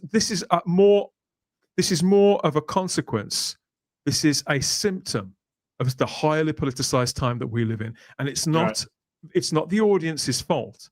We've been propagandized relentlessly now for a decade, to the point where we're actually losing grip of our own language now. What words actually mean, events in context, and also we're losing a grip on how drama works as well. How drama always worked before. Yeah, and it's such a weird thing to see it back again, so like unexpectedly. Like, oh, well, like now you pull it out your ass. I don't know. So what do you take out from this for the future of Doctor Who? Do you think? I not much. Really. Here's the bad news. Here's the bad news. Absolutely nothing whatsoever. Yes. It's going to be inconsequential to either the short term or the long term future of Doctor Who. That's the bad news. Like you might just say, like Rusty Davies has got the Christmas special all worked out. He says, and that might be a good thing or a bad. Who knows? And then there's Pete McTeague waiting to take over. On one hand, you logically Russell says a lot of things. I'm sorry. Russell says a lot of things. Right, that is true. But like you have Pete McTeague waiting to take over. So on one hand, they could become like they could have got a clue from this, like, oh, we just do fun, interesting adventure, right? And then everything works, right? If the stories works, we can get away with most things, right? Or they might just go, oh, look how great we are. We better do more preaching. right? You have no idea how it's going to go, right? Do you think they're going to get another streaming partner? I think it depends on the bait. I think it's likely that they will. I know that they want to, but they also have the BBC their own worst enemy. Yeah, because they're intent on being attached to their funding model, and that's going to be the stumbling block to establishing. They can be attached as much as they like. When Farage comes in, it's not going to be later than 4 years from now. That's going bye-bye.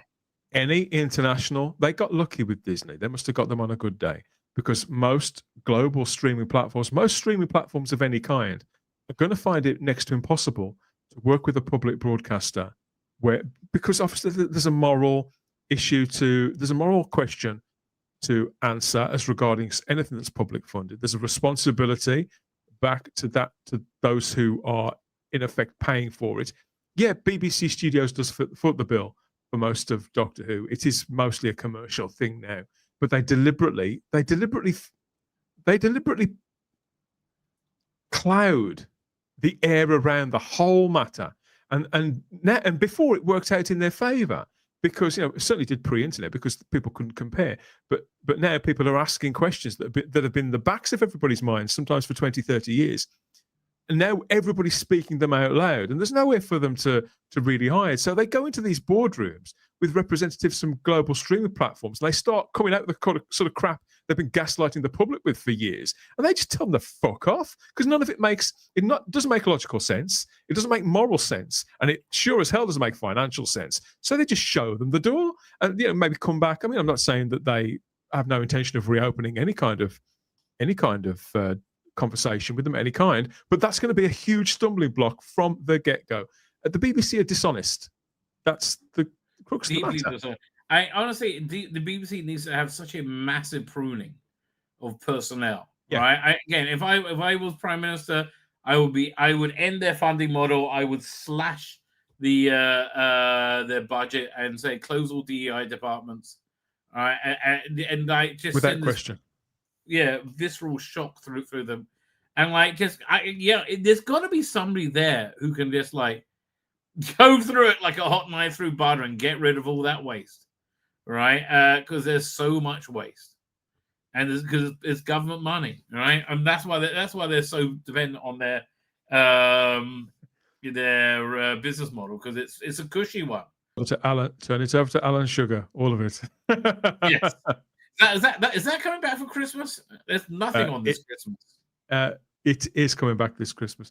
I don't watch The Apprentice, but it is back this Christmas. Oh, so it's one of the few things I like from the BBC. But there is nothing on this Christmas. It's just a wasteland. There's a repeat of Wallace and Gromit, I think, from last year. Does ITV have anything? I don't know. You're asking the wrong bloke. I haven't got a TV license, so I don't look. Yeah, what's that? There's a website, Christmas Telly. There's Telly. It's like it's a.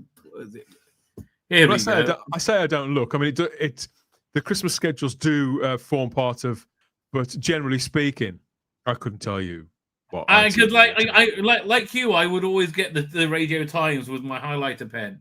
I was always excited to do that, right? Where the Christmas TV programs confirmed. Let's go to ITV first, because this is just boring. You Bet Christmas at Wheel of Fortune. Torval and Dean, The Last Dance. You're kidding me? Blimey. Again, haven't they retired about 8 times in the last 10 years? Is it a rerun? I think I have no idea. Royal Variety Performance. That could actually be good. Right?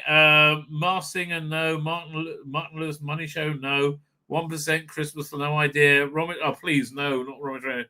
Lorraine, Loose Women. Where's the Downton Abbey? What the hell? Where's the? Well, they haven't got the ITV haven't got any big drama at the moment either. I think that even their crime dramas are starting to slip away from them. They've still got Midsummer Murders, and I think Vera may have finished. There's no big drama at the moment. I think that's got. They're going hard on All Things Great and Small on 5. So let's have Yeah, a look at BBC Two. you know what? Channel 5 have hit really big with that, and good for them. Good for them, because you know why? There was a sea of non-woke it was a pinprick of non-woke and a sea of woke. Ghost Story for Christmas. That's the only thing that I'm looking forward to. Literally, Did you know that they've been turned down flat, the new All Creatures Great and Small? Because obviously there was just no real avenues to put black people in. They're morons. That's why. Fine. So it's literally the only thing. Would I lie to you, Wild London? Like, they love the traitors. Well, that is popular. Night Manager. I really got to watch that first season. I think it's on Netflix. Oh yes, season 1 of the Night Manager from 2016. Yeah. Yeah, you need to watch that. It's brilliant. Right. I'm trying to rewatch Fallout before the second season comes out as well. Mrs. Brown Boys. I mean, good God, get another show already. You know, that guy who does the Mrs. Brown Boys thing, they about 10, 12 years ago, they thought they were being so clever because that was a massively popular show. It was at the time it was their only real comedy hit on the BBC. They thought they were being so clever for locking that guy down for 10 years in a huge deal. Yeah. But within about 3 years, the culture massively changed. And it became this show that it's okay to make jokes about. I always thought it was shit, but now everybody sort of yawns when that turns up. But they paid him up front millions, so he didn't take, because it's an independent production. He could have taken it to Sky or to Channel 4, and they just lost the Great British Bake Off and several other big ones. So they locked him down, and he just laughed. He laughed his way to the bank. They didn't even make anything for 2 years. I think South Park's doing roughly the same thing. There's South Park people. But, you know, like, if I was a BBC, I would, like, say, this is the year we got to go back to Only Fools and Horses. Let's see where old Rodney, what Rodney's like. Delboy and Rodney are like as grandparents, right? And people would... I think the reluctance there has been because even though Jim Sullivan is a writer, John Sullivan died nearly 20 years ago, and I think the idea they're all very that Jim Sullivan can write, but he's not his father. And the one scene that he did write for Sport Relief a few years ago was pretty ropey. I didn't see it. Yeah, and allegedly David Jason and Nicholas Lyndhurst are estranged and not on good terms. That's a shame. Reasons unknown. So hopefully, I mean, I've heard David Jason talk about it, and he hopes. I think the hope is that they'll patch things up a little because they didn't fall out as such, but apparently they are. They haven't spoken in. They're on the outs, and they're big enough they can say no to things, right? Death in Paradise. Okay, that's a drama. Call the Midwife. But man, it's just it's shocking what's out there. It really is. And then the stuff I should be excited to watch over Christmas, I'm not excited at all. Right? Like Stranger Things. I got to go back and watch season 4 to watch season 5. And I'm like, I got to watch season 4 again. Really? It's like homework. I'd have to watch it all to understand, and I can't remember a thing about it. I can remember the first one, and the second one was very different. And then the third one, he had like the Russians coming into it. But by then, I was like, I can't bloody remember. I can't bloody remember. Any of these streaming shows, I haven't got the faintest idea. I'm starting to come round to the because when it came to Game of Thrones, I didn't start watching Game of Thrones until about a year before the final series aired. So I watched it all. You missed all the good stuff. Well, it means that I watched it all over an 18-month period, and those agonising 18 months in between some seasons, I waited about 10 days in between seasons. So I had a brilliant time watching that. And whilst I did, obviously I agree with everybody else, the finale, the final season, in fact, was a massive disappointment.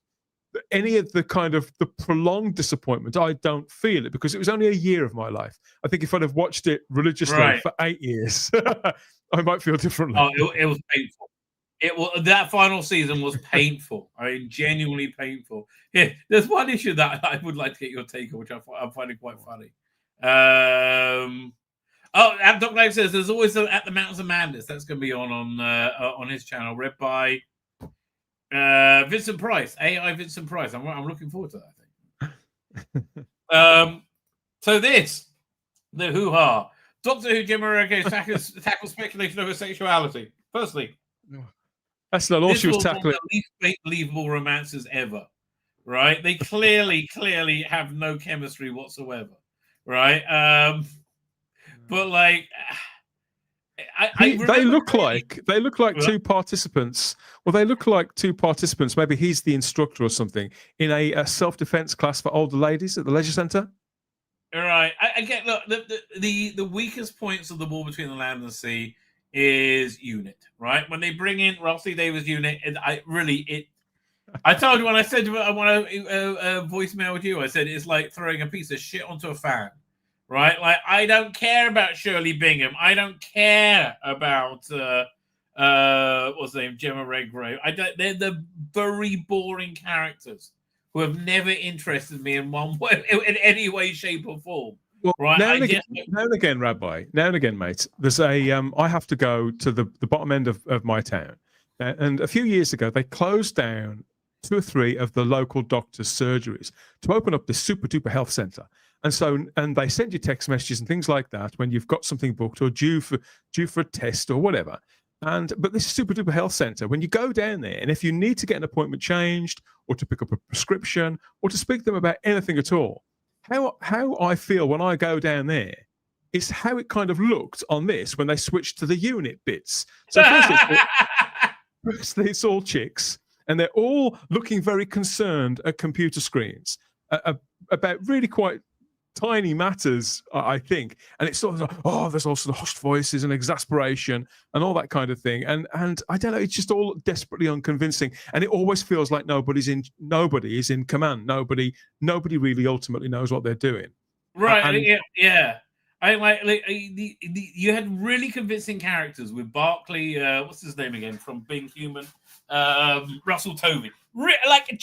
Everything about it was complete. I love the Black Colonel, whatever his name was. But make him in charge of unit. He's interesting, right? He was a layered character, right? I love the people who got sucked under when they liquidized the floor, right? Yeah. Great death, very creepy. And then if there's a Redgrave come in and says, he exudes a screen presence or authority, right? She's just an annoying, shouty woman, right? And it doesn't work at all. And I love these knowing winks between her and Shirley Bingham, like Rumana. No one gives a shit about you people, right? I mean, oh god. They in my view, Gemma Redgrave only really convinces in the smaller moments where her character just goes smaller.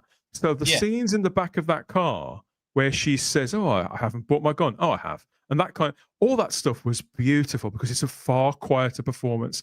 I feel that's probably because the kind of person she is in real life. I don't know. But as soon as she's got to try and bring the Dame Judi Dench kind of grit, it's not within her. It's not in her toolkit. It's just not there. And so she can play this part, but only when it's carefully written. I think that Pete McTighe, I wouldn't say he's working wonders with the character, but he is adding some interesting creases to it. Which, to be fair to him, he did say that in one of the interviews last week. And okay, mate, where could this go? It's never going to redeem a character that's been on screen for 13 years and we know jack about. But it's just nice. I think Gemma Redgrave's been loyal to this character. I mean, I dare say they played her quite well. She's absolutely been loyal to the character. But that's the thing, Pete McTighe really. What Pete McTighe are we going to get? Right? He has really good instincts on Doctor Who, and then he writes Lucky Day. It's like I don't understand at all. There's something about Russell. There's something about Russell T Davies and the people who work for him and with him, whereby I do wonder if they don't get pulled into his orbit a little, almost to the point where perhaps they feel like they have to impress him and write to his sensibilities. Maybe because several writers have done that. I know of at least 2 Doctor Who writers who've written under Russell T Davies. You were. Or at least bend over. More than twice, who have said privately that they do find him quite intimidating. And so I think that someone like Pete would probably want to get on the right side of it. I mean, I'm sure that it's a mutual, it's a cooperative collaboration between the pair of them. But I would believe that Pete knows his place, is what I'm saying, and to write to the sensibilities of the person whose drama you're the one who's sort of clicking into place on. I mean, yeah, if he was given free reign, if he was given free reign, I think it would be a different story. But what concerns me is that he may have had some idea planted in his head that everybody out here in the Doctor Who community is either LGBTQ plus whatever, or is interested in those themes and topics and that kind of thing. And Well, we want to get away from it. But if you want to see Jim Redgrave, I think, at a best of Unit. Have you ever heard this story? Unit Assembled. This is actually really good because you have Stephen Moffat Unit, and they call out the 1970s Unit, right? And you have Silurians and you have Sea Devils. And it really works. You have Joe Grant, Benton, Yates, and you got the current team like Gemma Redgrave, Ingrid Oliver, and Warren Brown. Yeah. But Ingrid Oliver's been flushed away, hasn't she? Blimey! Like, what happened to that? So anyway, this story I'm finding quite fun because I remember during when she was in the Flux, right, the Jodie story, she came out and said, "Oh, my character's gay. I have a daughter, and she's gay, and I'm gay." And something like that. She came up with this whole backstory, which they then completely rewrote for this really, really, really weird. And that was said on screen, was it? No, never on screen. That was in I think an interview on the Radio Times. Archicon is listening to Assembled right now. It's good. It's very good. By the way, you know what else I listened to today, which was I'm nearly finished listening to it. I'll find it for you 1 second. I'm sort of up to date with Big Finish right now. Here we go. Doink. I saw the trailer for this earlier. It's really good, right? It's a 3-part cyber epic. It's super cybery, right? It really, really, really works. You got and Jonathan Kerr is always great as a War Doctor. He completely convinces in that role, right? I hope they're doing more with him, right? Because is this the last one they got? Let's get a look. Jonathan Kerr, Carly. Let's see if they got anything else scheduled with him. I don't think recent first. Right, I listen. I don't know if it's sold enough to get another season, but this one's been banging. Right? I do know that he's in. I Made the Invisible Man, which is the third film from Cinescope Films. My friend Luke, so he's got a prominent part in that. Okay, he's a solid actor. He really is. And again, his War Doctor stuff is great. But like they're doing 3-episode epics. This feels like it was like a Christmassy story, like Christmas mini season they put on with the War Doctor. Oh, nice. It could be. It's only Christmassy because I feel Cybermen are basically Christmassy because they're all in frost and snow. They are, right. And it just need a little leap to make it super Christmassy, right? You get the planet they went to at the beginning could have been Christmassy, and you do get all the Cybermen. Something I would really like to do. I know that Capaldi's original swan song was the Dr. Falls, the Warden of the Time. Oh yeah, and I did love the way that he was stalked by all these different Cybermen. But what really annoyed me is they went from Mondosian Cybermen, right? I love the way you said that line, straight to like modern era Cybermen. I would have put in a Tomb Cyberman, an Invasion or a Revenge Cyberman, and Urshock Cyberman. Right, I would have that evolution. Have them all in. And now I have AI. I could totally do that. Right, I could totally put those scenes in, and in the end, I think I can get it to replace certain Cybermen, or like you make that say an Urshock one, right, or something like that. I really think you could do that. It'll make it so much better, right? It'll make it would be pretty cool. But this is banging, right? This is pretty darn good. Anyway, so people are very, very mad that she's straight now. Weirdly enough, there's nothing that upsets people more. Which is actually a sign of how weird the Doctor Who universe has become. Fandom is like first thing that you've got to do to resurrect Doctor Who is flush this fandom that they've beguiled in. like sirens calling to sailors, to come to the Rock. There are have you noticed there's a lot less lunatic feminists than there used to be? We're just left with people who don't know whether they're coming or going, if you know what I'm saying. I mean, you do have people who are like just on they whatever the issue is, they have to be on the right side of it. Yeah, right? It's nauseating. Right. And like they're still very like pro-labor, and there's not many of them left. I guess they're going pro-green now, right? I noticed Russell Tovey. I think, and Russell was fantastic in The War Between the Land and the Sea. I never knew he'd got that kind of performance in him. It was spirited, it was realistic, it was fun, really relatable, fabulous stuff. He's really grown quite a lot. But a few weeks ago, he over on his social medias, and I don't follow Russell.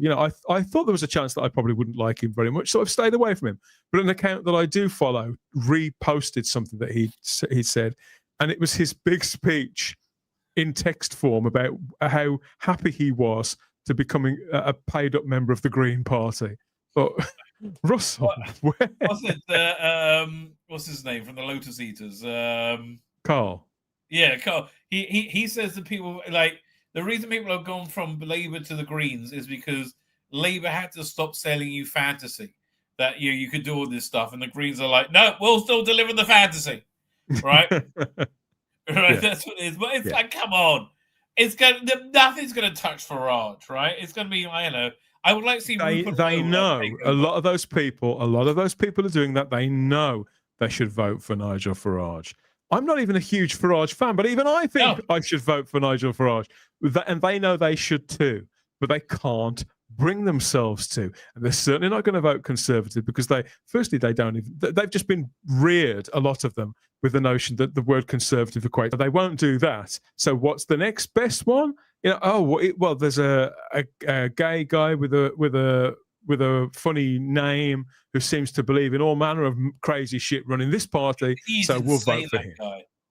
He is totally he is whacked beyond whack. No. But anyway, yeah, I thought this was fun that people were there was lots of wailing and gnashing of the teeth of the the Jenna Redgrave. Like apparently is not Jenna Redgrave. Gemma Redgrave, Kate Lethbridge is apparently straight now. Although I can understand she was a lesbian, she was straight from her father for most of her life. So now you've said that, I hope in each of the 3 remaining episodes she gets pounded every single time by that fella. By somebody else, right? I thought the name check of the Doctor was quite good in it, and they were very careful not to identify which Doctor it was. I thought that was a good idea. Listen, it's just like everything could have been better had they just cast the right person as Doctor Who. Clearly. That was clearly the thing that's gone wrong with this entire era. Yeah. They've cast politically, but I mean, I know that Chibnall wanted to cast. Well, no, because his demand was to cast a woman. So that was decision number 1. The fact that he went to a friend and someone whose work somebody he felt he could put trust in and he liked. That's by the by, because his first thought was political, and obviously the thing with Shittigata was entirely political and genital. So very genital. Genital casting. There you go. We've coined a new term on the Rabbi from one of the planets. Casting, indeed. So again, we have to see what Pete Matigue is going to do. Have you seen the Supergirl trailer? I just watched it before I came on. It's great. I really liked it. I feel like, I don't like the drunk Supergirl. That's my daughter. What? Right? She's that gorgeous. Is my daughter with superpowers. I'm like, yes. Right? What? Yeah, out of control, kind of miserable, trying to find their place in the world. That's very relatable, right? I was talking to Ian Diaz. I mean, Ian goes on about this quite a lot. And a few months ago, saying, they picked an actress like she's dog rough. What? She's incredible. No, Millie Alcott's very hot. And again, it's like she's got that Lindsay Lohan, if you're on the same age as me. Yes. Like out of control sexiness.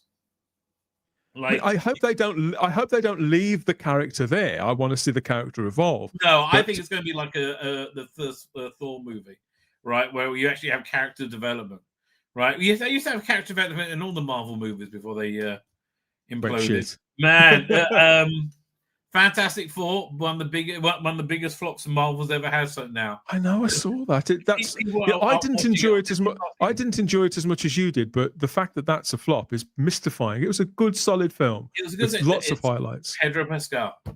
That's the only reason it was a flop. You changed Pedro Pascal for Matt Smith, that would have been a smash hit. Boom. Yeah. It really just get rid of everything, right?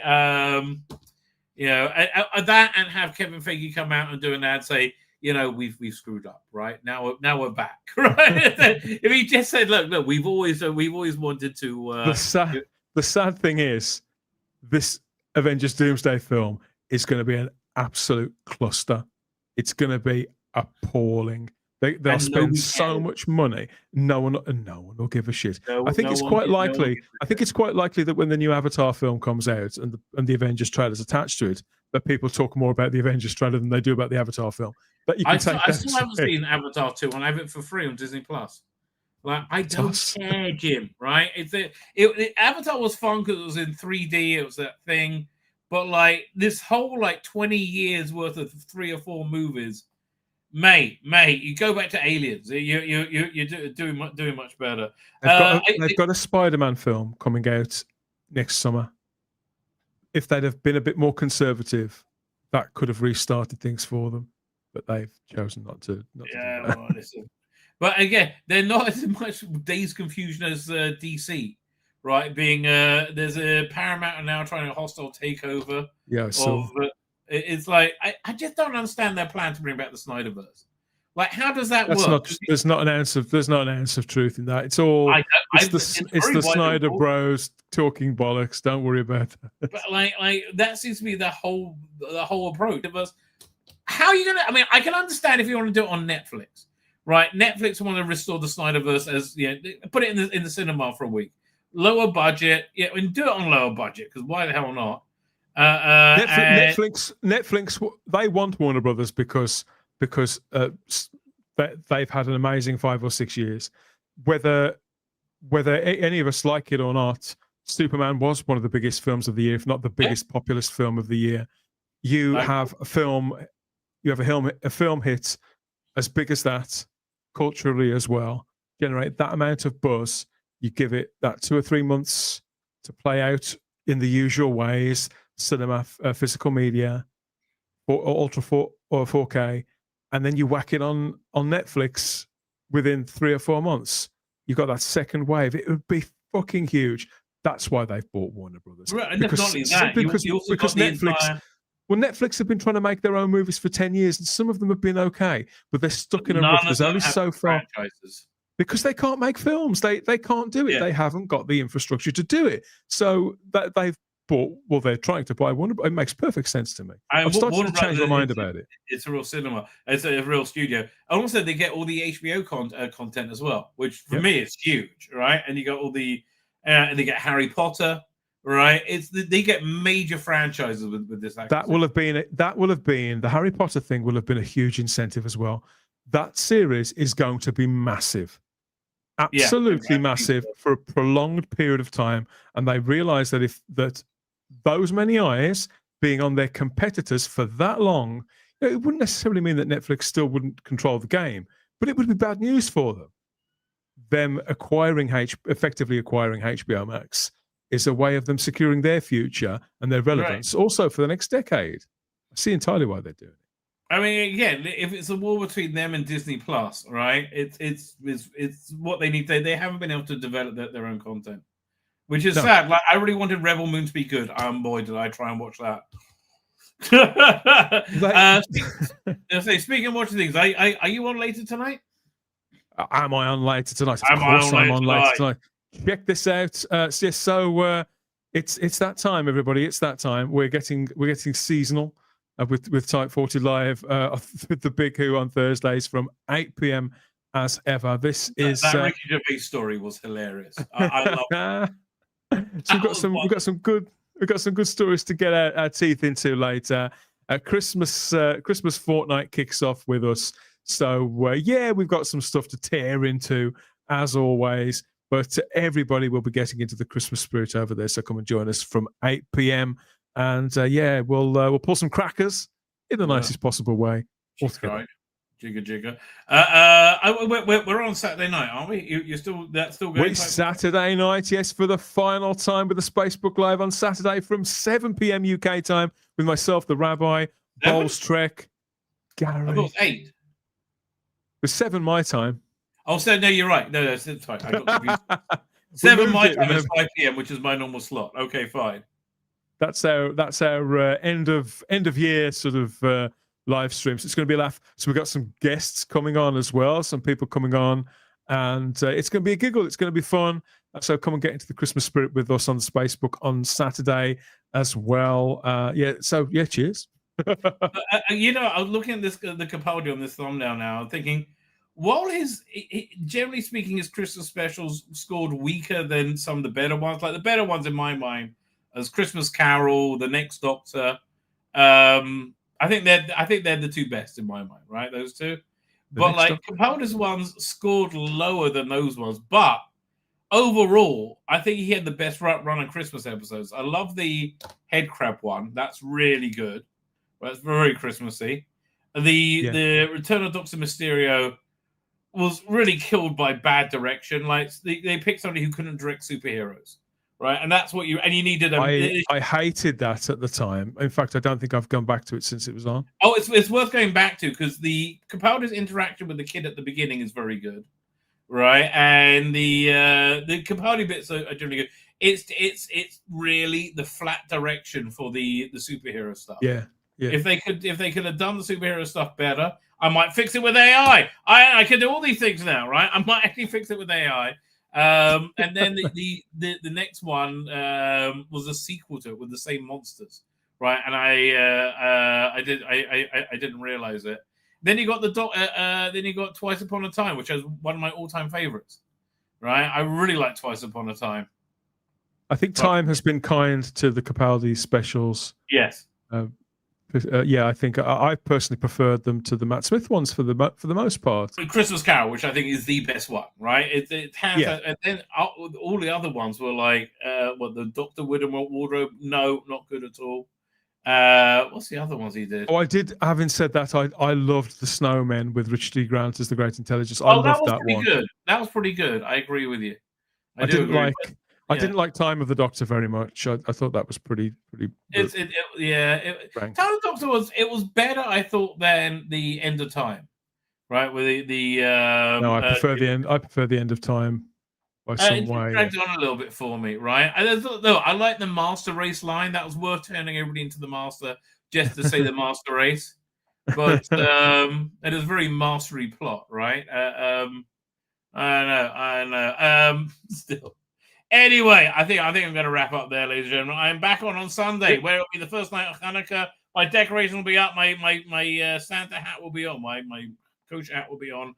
And we will have much fun and frolic. So what we were talking about, I don't know. It's going to happen. Normally does. There'll be some outrage or another. Right? Don't know what to tell you. Anyway, head over to Dan's channel in just 1 hour and 6 of your Earth minutes. And gird yourself with glee. So with that, Dan, I'm going to sign off. I'm going to hit the end broadcast button. I'm going to hit it again and say good night.